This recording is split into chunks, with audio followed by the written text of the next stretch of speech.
Lille John, hvor mødte du Robin? Jo, ser du. Jeg var inde på, jeg tror, jo, det var en bøssebar. Det er lidt pinligt. Det var oppe i baren, og så jeg den her lækre fyr, og jeg tænkte, ham kunne jeg da godt lide. Ja.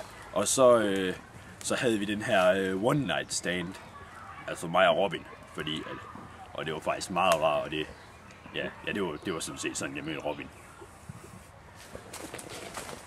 Lille John, hvad er Robins mørke sider?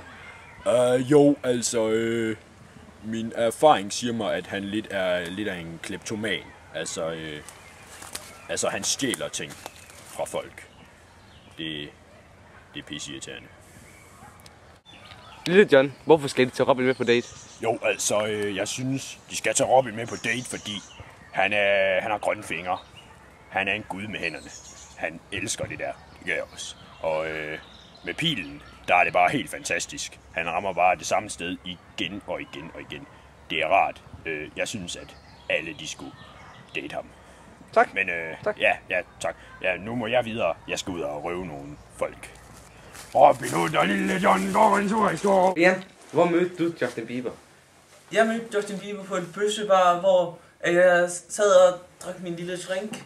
Og så til min ene side sad en underlig fyr. Han havde pur pil. Han var godt nok puha. Og så til min anden side så jeg så Justin Bieber. Ham selv. Han var godt nok dejlig. Han var helt fantastisk. Han var ligesom ham herovre. Ja, det er fint. Brian, hvad er Justins mørke sider? Justins mørke side er, at han er pisseirriterende, og han løber ind i døre hele tiden. Og så stjæler han min forbandede lipgloss. Hele tiden. All the time. Og han er en værre bandit.